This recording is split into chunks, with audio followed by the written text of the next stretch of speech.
자, 그러면 각을부터 같이 한번 살펴볼게요. 자, 다윈의 자연선택설에 대한 이야기를 지금 언급하고 있죠. 그래서 자연선택설 개념 여기 등장합니다. 같은 종에 속하는 개체들이 첫 번째 생존 경쟁을 해서 살아남아야 합니다. 그리고 번식을 해서 그 형질 중 일부가 자손에게 전달됩니다. 요게 바로 진화에 대한 개념이었어요. 그런데 개체가 다른 개체들과 생존 경쟁에서 이기기 위해서는 바로 뭐예요? 1번의 조건을 만족하기 위해서는 당연히 나만이 살아남는 걸 더 생각하는 수밖에 없겠죠? 그걸 인간의 관점으로 이기적인 행동이다라고 말을 한 겁니다.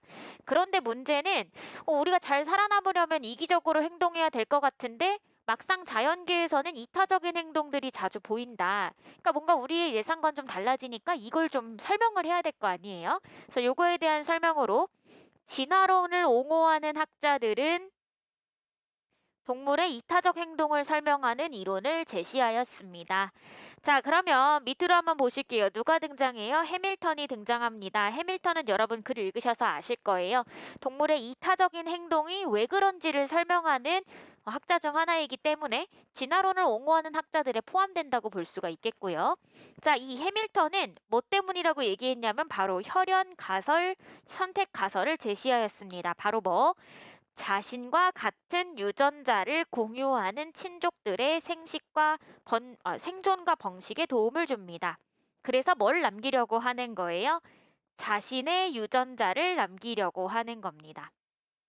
그럼 얘들아, 쉽게 말해서 내 주변에 있는 친족이나 나와 같은 유전자를 가지고 있는 그 개체들의 생존을 돕는 이유는 결국엔 누굴 위한 거야? 내 유전자를 더 많이 남기기 위한 목적에서 하는 거죠. 그렇기 때문에 지금 이 해밀턴이 말하는 건 겉으로 보기에는 이타적인 행동이지만 사실상 누구를 위한 거였다는 거예요. 나의 유전자를 남기기 위한 거니까 이기적인 이유가 있었다라고 설명을 하고 있는 것이죠. 자, 그렇기 때문에 얘들아 뒤에 있는 문제 한번 살펴보겠습니다. 38번이에요. 자, 38번에 지금 우리가 보고 있는 해밀턴의 법칙은요. 38번의 2번 선택지 보겠습니다. 개체의 이기적인 행동에 대해서 분석하는 것이 아니라 어떤 행동? 이타적인 행동에 대해서 분석을 하고 있어요. 그런데 사실상 이 이타적인 행동 안에는 나의 유전자를 남기기 위한 목적이 있었던 것이니 이타적인 동기가 아니라 이기적인 동기가 있었다고 보이는 거죠. 근데 얘들아 이 선택지 어떻게 해서 만들었어요? 요렇게 바꿔치기를 했었죠. 네, 이렇게 바꿔치기를 해서 오답을 만드는 경우는 굉장히 자주 있습니다. 그렇기 때문에 이렇게 뒤에 있는 말과 앞에 있는 말을 바꾸는 게 맞는 말은 아닌지 이런 걸 항상 의심하면서 문제 풀어보시면 좋겠습니다. 따라서 38번의 정답은 2번이 되는 것이죠. 자, 이제 앞으로 다시 돌아가셔서 문제 한번 보도록 하겠습니다. 자, 지금 혈연 선택 가설에 대해서 이야기를 하는데 해밀턴의 법칙에 의하면 이 공식에 의해서 지금 이타적 유전자가 진화를 하게 됩니다. 즉 살아남게 된다라는 뜻이 되는 거죠. 근데 얘들아 수식이 약간 좀 복잡해 보여도 차근차근히 한번 보겠습니다. R은 유전적 근연도라고 얘기하는데 근자가 무슨 근자일까? 가까울 근자예요. 얼마나 유전적으로 가깝냐라는 걸 나타내는 거예요. 자, 이타적 행위자와 이의 수혜자가 유전자를 공유할 확률. 그러니까 유전자 공유 확률이 바로 뭐? 유전적 근연도가 되는 겁니다. 자, 그다음 얘들아 B는요. 이타적 행위의 수혜자라고 했어. 얘들아 주의해야 돼. 이타적 행위로 득을 보는 존재가 얻는 이득이야. 이타적 행동을 하는 존재가 아니라. 그러니까 만약에 내가 나를 희생해서 나의 조카를 살렸다면 지금 여기서 말하는 B는 내 조카가 얻는 수혜가 되는 거고 내가 얻는 손실은 C에 해당하는 거죠. 그래서 구별하셔야 되겠습니다. C는 이타적 행위자가 감수하는 손실이에요. 자, 그럼 얘들아 쉽게 말하면 이 표를 간단하게 한번 정리해 보겠습니다. 어떤 정도예요? 유전적 근연도 곱하기 뭐 이타적 수혜자가 얻는 이득이 뭐보다 커야 돼요? 내가 감수하는 손실인 거죠. 즉 이타적 행위자가 가지게 되는 손실보다 커야 합니다. 이런 관계가 형성이 되는 거죠. 간단하게 얘기하면 이 표를 이렇게 C를 이쪽으로 이항한 것 뿐이에요. 그죠? 자, 그럼 얘들아 뒤로 가볼게요. 부나 모가 자식과 같은 유전자를 공유할 확률은 50%이다. 그러니까 아빠와 자식, 엄마와 자식은 각각 50%의 확률로 가지겠죠. 다음 형제 자매 간의 같은 유전자를 공유할 확률도 50%입니다. 그래서 R은 이촌인 형제 자매를 기준으로, 그러니까 이촌인 형제 자매는 지금 유전적 근연도가 몇이었어요? 50이었죠. 1촌이 늘어난다라고 얘기했어. 그럼 뭐야? 촌수가 하나씩 늘어날 때마다 절반씩 줄어든다라고 얘기했으니 3촌은요? 여기에 절반에 해당하는 25%가 되겠죠? 그쵸? 그 다음에 4촌은 또 여기에 절반을 곱해야 되겠지? 12.5%가 되겠죠? 맞나요? 요 얘기를 하고 있네요.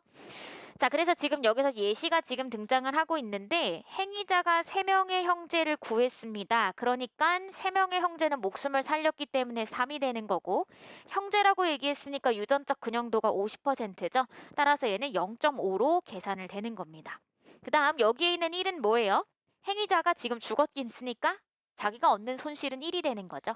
그렇기 때문에 얘는 1.5가 1보다 더 크기 때문에 지금 이 행위자가 한 행동은 오히려 나의 유전자를 남기는데 더 유리한 행동을 한 겁니다. 밑으로 가실 거예요. 이러한 해밀턴의 이론은 이 유전자의 개념으로 동물의 이타적 행동을 설명을 했어요. 자, 그런데 또 다른 입장에서 지금 이 이타적인 행동을 설명하는 사람이 있습니다. 바로 도킨스죠. 이 이기적 유전자에서 얘기하는 건 바로 뭐냐? 다른 유전자와 생존 경쟁에서 살아남아서 복제본을 퍼뜨리기 위한 거다. 여기까지는 해밀턴의 생각과 좀 비슷합니다. 그런데 여기에서 말하는 유전자라고 하는 것은 다음 세대의 다른 DNA 서열로 대체될 수가 있어요. 그리고 이 유전자는 다른 유전자들과 경쟁을 합니다. 자, 그렇기 때문에 기존의 진화론자, 바로 누구? 앞에 있었던 해밀턴과 다윈과 같은 사람들이죠. 그런 사람들과 달리 생존 경쟁의 주체를 유전자라고 보는 거고 개체가 아까 뭐였었어요? 그 유전자를 담고 있는 하나의 살아있는 존재인 거죠. 그 존재는 그냥 유전자를 운반하는 운반체일 뿐입니다. 그러니 이 도킨스의 입장에서 봤을 때 어떤 생물의 행동을 결정하는 건 그 생물체의 주체적인 결정이 아니라 뭐에 의해서 결정되는 거라고 보는 거야? 유전자에 의해서 결정되는 거라고 보는 겁니다. 예를 들어 여러분들이 TV를 보고 싶어 해요. 여러분들이 뭔가를 원해요. 이런 것들도 다 여러분들의 주체적인 판단이 아니라 여러분들 안에 내재되어 있는 유전자가 시키는 일이다라고 보는 것이죠. 자, 그렇기 때문에 이타적으로 보이는 개체의 행동은 겉보기만 그렇지 사실은 유전자가 시켜서 이기적으로 하는 행동이다. 이렇게 얘기하고 있어요. 물론 이런 설명도 나름 설명할 수 있는 부분들이 있겠지만 이렇게 되면 살아있는 인간이나 살아있는 생명체가 뭔가 단지 그냥 유전자를 운반하기 위한 존재로밖에 전락하지 않아서 뭔가 존엄성에 대한 문제가 생길 수 있겠죠. 그래서 지금 여기 개체를 단순히 유전자의 생존을 돕는 수동적인 존재로 보았다는 점에서 비판도 받았습니다. 그래서 얘들아 지금 이 글은요 간단하게 보면 네모와 세모를 지금 비교하는 내용으로 구성되어 있다는 걸 아실 수가 있겠습니다. 자, 그럼 얘들아 38번의 나머지 문제 왜 틀렸는지 보겠습니다. 자, 38번의 기어 유전적 근연도에 초점 맞췄죠? 이게 중요한 변수였습니다. 행동을 설명하는. 3번 보겠습니다. 이타적 행위자와 그의 수혜자가 3촌일 경우 우리 R 아까 구했었었죠? 촌이 형제자매를 기준으로 한 촌 하나가 더 늘어나게 되면은 절반이 된다라고 얘기했기 때문에 맞는 말이죠? 그치? 자, 4번 가겠습니다. 얘들아, 부모 자식 관계는요, 유전적 근연도가 얼마라고 했어, 앞에서? 50%라고 얘기했어요. 자, 형제자매도 마찬가지로 50%였습니다. 그렇기 때문에 유전적 근연도는 같겠죠. 5번입니다. 의외로 5번을 많이들 틀리셨는데 같이 한번 살펴볼게요. 자, 이타적 행위자와 그 수혜자가 혈연 관계입니다. 근데 만약에 B와 C가 같다고 생각을 해볼게요. 근데 얘들아, 이런 경우가 되는 거죠. 일단 R, 유전적 근연도예요.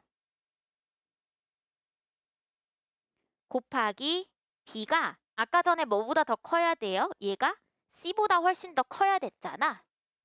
이게 내가 얻는 손실이야. 근데 얘들아, 수식을요 이렇게 한번 바꿔볼까요? R 곱하기 B는 B다. 적어도 그러려면 얘가요 뭐보다는 커야 돼? 1보다는 커야 됩니다. 맞나요? 이 유전적 근연도가 적어도 1보다는 커야 이 관계가 형성이 되죠. 만약에 1이라고 생각해봐. 그러면 어때? 똑같은 거니까 안 되겠지. 근데 얘들아, 유전적 근연도는 나와 똑같은 사람이 아닌 이상 절대로 1 이상으로 올라갈 수가 없습니다. 그렇기 때문에 그저 혈연 관계라는 건 아무리 부모 자식 관계이고 아무리 형제자매 관계라 할지라도 이런 식은 절대로 나올 수가 없게 되는 거예요. 그죠? 자, 그렇기 때문에 당연히 무슨 관계가 되겠어요? 이렇게 갖게 된다면 이런 상황이 되겠죠? 그지? B는 C와 같다고 얘기했으니까. 그러니까 이런 상황에서는 손실이 훨씬 더 크게 되는 것입니다. 따라서 절대 이러면 이타적 유전자가 진화할 수가 없겠습니다. 따라서 정답은 몇 번? 2번이 답이 되는 거고요. 38번은 오답률 6이었습니다. 64%의 친구들이 틀린 문제였어요. 자, 그럼 이제 앞으로 가셔서 나로 보겠습니다. 이번에는 경제학적 관점에서 분석을 하고 있습니다. 경제학적 관점에서 이타적 행동이란 손해를 감수하는 행동이에요. 그리고 타인에게 이익을 주는 거야. 그러면 나한테는 안 좋은 거고 상대한테는 좋은 거니까 이타적인 사람과 이기적인 사람이 있으면 항상 누가 이득이에요? 이기적인 사람이 항상 이득을 보겠죠. 그래서 지금 그 얘기를 하는 겁니다. 이기적인 사람과 이타적인 사람이 공존하면은 당연히 이타적인 사람은 뒤로 밀릴 수밖에 없습니다. 도태라는 게 무슨 뜻이에요? 밀려나다라는 뜻입니다. 그런데도 우리 주변에는 여전히 이렇게 이타적인 행동을 하는 걸 발견할 수 있는데 이거에 대한 나름의 설명을 하고 있는 글인데 이론이 뭐예요? 두 가지의 이론을 가지고서 설명을 하고 있는 것이죠. 자, 일단 첫 번째 근거 한번 보겠습니다. 반복 상호성 가설에서는 이기적으로 행동하게 되면 상대방이 나한테 보복을 할 것을 걱정을 해서 뭐 해요? 그래서 보복을 걱정해서 이타적인 행동을 한다 라고 주장을 하고 있습니다. 이해가 되시죠? 내가 먼저 처음부터 상대방에게 나쁘게 대했어. 그럼 상대방도 나한테 어떻게 대할 것 같아? 나쁘게 대할 것 같으니까 애초에 처음부터 어떻게 대한다? 좋게 대한다. 그 얘기인 거예요. 자, 그런데 이거를 게임 이론 중 하나인 TFT 전략으로 설명합니다. TFT 전략의 개념 나오고 있어요. 개념 나오면 2번 읽어도 되고 3번 읽어도 돼요. 자, 이런 전략은 상대방이 협조할지 배신할지 모르고 첫 번째 전제야 이게. 상대방의 생각을 알 수가 없어요. 두 번째입니다. 선택은 동시에 해야 돼요. 그러니까 상대방의 의중을 전혀 읽을 수가 없는 게임 이론인 거죠. 자, 이런 상황에서 처음에는 무조건, 얘들아 무조건이라는 거는 항상이라는 뜻이죠. 처음에는 항상 상대방에게 협조를 해야 돼요. 그리고 그 다음부터는 상대방을 따라하는 전략입니다. 그러니까 처음에는 무조건 협조하는데 만약에 상대방이 협조했으면 다음 판에 나도 협조하고 근데 상대방이 나 배신했으면 나도 다음 판에 배신하는 겁니다. 됐죠? 자, 그래서 여기 밑에 설명이 돼 있는데 이 이론에 따르면 점점 상대방의 배신 횟수는 줄고 협조 횟수가 늘게 된다라고 주장을 합니다. 근데 얘들아 이런 설명은요. 어디에는 유용해요? 혈연 관계가 아닌 사람들 사이의 설명에는 나름 효과적입니다. 아까 전에 우리가 살펴봤던 해밀턴의 유전적 근연도로 보면은 혈연 관계만 도와줄 수가 있어. 그지? 근데 여기는 혈연 관계가 아니어도 도와줄 수가 있어요. 그렇지만 문제는 뭐냐? 반복적이지 않은 상황에서는 설명할 수가 없게 되는 것이죠. P가 등장했네요. 문제점입니다. 자, 이제 두 번째 이론 보겠습니다. 집단 선택 가설이에요.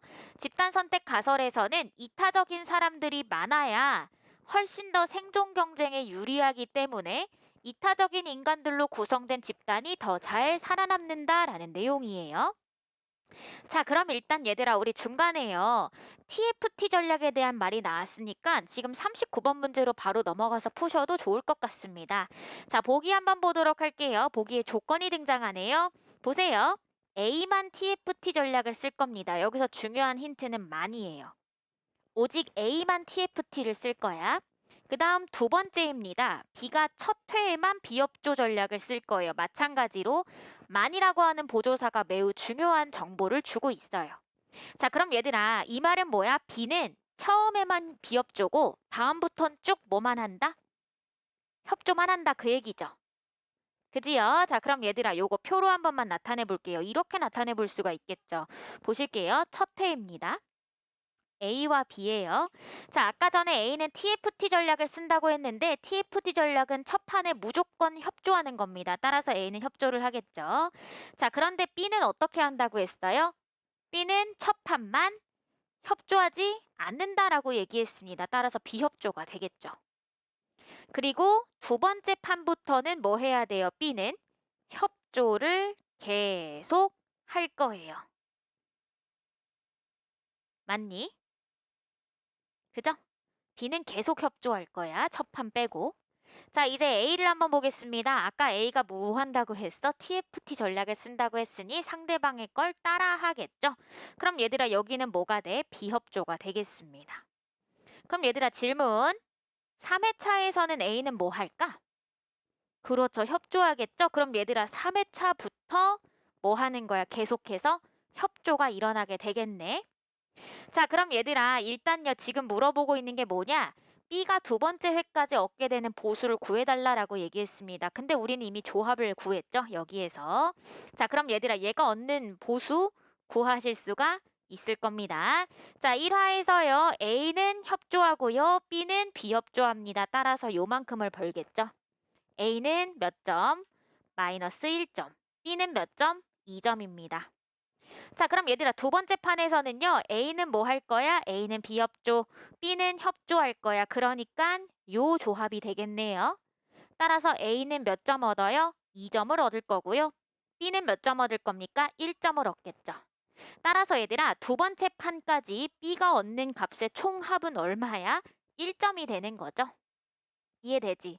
근데 얘들아, 제가요, 만약에 3학년 문제를 출제한다면 여기만 알려주진 않고요. 요 정보를 묻되, 요 정보만 알려주되 3회차에 대해서 물어볼 것 같습니다. 3학년 문제라면 그럴 것 같아요. 2회차까지만 묻는 거는 너무 쉽게 답을 알려주는 느낌이고요. 3회차까지라면은 그 이후에 있을 현상도 예측하는 걸 보고 싶어 할 것 같거든요. 그래서 3학년 친구들은 이렇게도 낼 수가 있겠죠. 자, 언제쯤 A와 B가 얻게 되는 보수의 합이 1보다 커집니까? 라고 물어볼 수 있게 될 것 같습니다. 그지요? 네, 여하튼요. 자, 얘들아, 정답은 몇 번? 정답은 2번입니다. 네, 이 문제는 오답률 10이었고요. 58.7%의 친구들이 틀렸어요. 왜 이렇게 많이 틀렸을까 싶으실 수 있겠지만 정말로 이 문제 풀 때 이때 만이라고 하는 걸 제대로 확인하지 못하신다면 당연히 헷갈릴 수밖에 없습니다. 왜냐면 그 다음에 B가 뭐 낼지에 대해서는 이 만을 통해서 다 정보를 주고 있는데 만약에 이 만을 놓쳤다면 다음 판에 얘가 뭐 낼지를 알 수가 없어서 혼란스러울 수밖에 없겠죠. 그래서 여기서 여러분들이 얻어가셔야 되는 교훈은 뭐예요? 보조사도 한 글자이긴 하지만 매우 중요한 정보를 주는 출처니 놓치면 안 된다라는 겁니다. 이해가 되셨죠? 자, 그럼 이제 앞으로 가보겠습니다. 집단 선택 가설이에요. 자, 집단 선택 가설에서는 여기 개인 간의 생존 경쟁에서는 당연히 이기적인 인간이 더 유리하지만 집단 간의 경쟁에서는 뭐가 더 유리해요? 이타적인 구성원이 많아야 훨씬 더 생존할 확률이 높습니다. 그럼 얘들아, 얘네들의 전제는 뭐야? 개인 간의 생존 경쟁과 집단 간의 경쟁은 좀 유리한 입장이 다른데 결론은 뭐예요? 집단 선택이 훨씬 더 빠르기 때문에, 더 압도적이기 때문에 이타적 구성원들이 많은 집단이 더 많이 살아남는다, 이런 결론으로 이어지겠죠. 얘들아, 만약에 근데 개인 간의 생존 경쟁이 더 활발하게 이루어진다면 무슨 일이 벌어질까요? 그 집단 안에 있는 이기적인 사람들만 살아남겠죠? 이타적인 사람들은 다 뒤로 밀리고요. 그렇게 되면 이 이론은 맞는 말이야, 틀리는 말이야? 틀리는 말이 되죠? 이 이론은 이타적인 사람들이 많아야 생존하기 유리하다라고 얘기했는데 만약에 개인 간의 생존 경쟁이 더 활발하게 이루어진다면 이기적인 애들밖에 안 남아서 이타적인 애들은 찾아볼 수조차 없게 될 겁니다. 그러니 얘들아 이 이론이요 제대로 살아남으려면 위로 올라가 보실게요. 니은이 있어야 되겠죠. 집단 선택이 일어나는 속도가 개인 선택이 일어나는 속도보다 훨씬 더 빨라야 이기적인 애들만 살아남는 일들이 없을 겁니다. 그래서 얘들아 얘랑 관련된 문제가 40번이었거든요. 40번의 정답은 4번이 되겠습니다. 제가 아까 했던 말과 비슷하다고 보시면 될 것 같아요. 개인 선택이 더 활발해져서 이타적인 구성원들이 먼저 사라지게 되면 당연히 이타적인 구성원을 진화하게 하는 이 집단 선택이라는 말 자체가 의미가 없어지게 되는 것이죠. 자, 이제 뒤로 넘어가서 밑에 있는 부분까지 보겠습니다. 근데 얘들아 사회생물학이라고 하는 하나의 학문에서는 이 집단 선택의 속도가 현저하게 느리다라고 비판하고 있어요. 이 말은 무슨 말이야? 야, 개인 선택이 훨씬 활발하게 일어나거든? 그렇기 때문에 이타적인 사람이 많아서 생존에 유리하다는 말은 좀 현실적이지가 않아. 이렇게 비판한다는 거예요. 그런데 반박이 또 나왔습니다. 이게 문제였죠. 이 문제점에 대한 반박이 등장합니다. 바로 뭐예요? 체크. 개인 선택이 일어나는 속도를 늦추고 집단 선택의 효과를 높이는 장치로 법과 관습과 같은 제도가 있다. 이건 뭐야? 법이나 제도가 있기 때문에 이 이기적인 개인들이 완전히 활보하는 것을 규제할 수 있고 늦출 수 있다라는 뜻입니다. 자, 그럼 얘들아 뒤에 있는 문제로 넘어가셔서 41번 문제 보러 가보도록 할게요. 자, 우선 기억부터 보겠습니다. 얘들아, 개미에 대한 얘기가 나왔죠? 여기서 여러분들이 집중하셔야 되는 정보는 바로 유전적 근연도입니다. 왜? 아까 전에 해밀턴이요. 굉장히 중요하게 생각했던 정보가 바로 뭐였어요? 유전적 근연도였기 때문이야. 잘 보자. 자, 아빠와는 완전히 똑같아. 1이야. 엄마와는 0.5고 자매와는 0.75예요. 그러면 얘들아, 자매와도 유전적 근연도가 꽤 높네? 근데 암컷 중에서 여왕개미가 되지 못한 일개미들은 보세요. 얘들아 여왕개미가 되지 못한 일개미들은 사실 같은 여왕개미의 자식들입니다. 근데 암컷이라고 얘기했으니까 서로 자매들이 되는 거죠.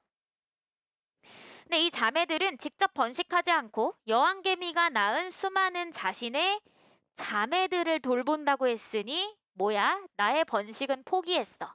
그리고 내 자매들을 돌봐. 근데 내 자매들은 유전적 근연도 뭐 0.75가 되는 거죠. 그치? 그럼 얘들아 아마도 해밀턴의 입장에서 봤을 때 내 번식을 포기하는 것보다도 뭐 유전적 근연도도 높고 무수히 많은 자매들을 돌보기 때문에 적어도 내 번식을 포기하는 것보단 이득이라고 판단했겠죠. 자, 근데 얘들아 1번 문제 한번 보도록 하겠습니다. 여기에서 부보다 모의 유전자를 후세에 더 많이 전달하기 위한 전략으로 보겠군. 벌써 이상하다는 느낌은 들 거예요. 왜? 부는 유전적 근연도가 1이고 모는 뭐니까? 0.5니까 아하, 엄마가 아니라 아빠의 유전자를 후세에 더 많이 전달하기 위한 거겠지? 라고 생각했으면 운 좋아서 맞춘 겁니다. 얘들아 이 문제는요. 함정이 있어요. 얘들아 아까 뭐라고 얘기했어? 앞에 한번 볼까? 자신과 같은 유전자를 공유하는 친족들의 번식을 도와줘서 누구의 유전자? 내 유전자. 부도 아니고 모도 아니라 내 유전자를 더 남기려고 하는 거야. 그러니 얘들아 더 정확하게 풀려면 이거는 부도 아니고 모도 아니라 누구의 유전자를 남기고 싶은 거예요? 내 유전자를 더 많이 남기고 싶은 겁니다. 그래서 정답은 1번이 틀렸어요. 근데 사실 조금 더 여러분들 더 틀리게끔 설계를 했다면 1번에다가 부보다 모의 유전자라고 넣어놓고 2번에는 자신의 유전자라는 말을 넣을 수도 있었겠죠? 그럼 여러분들이 더 헷갈렸을 겁니다. 무슨 말인지 이해되시죠? 자, 나머지는 읽어보시면 되는데 매력적인 오답이 있었습니다. 바로 4번이에요.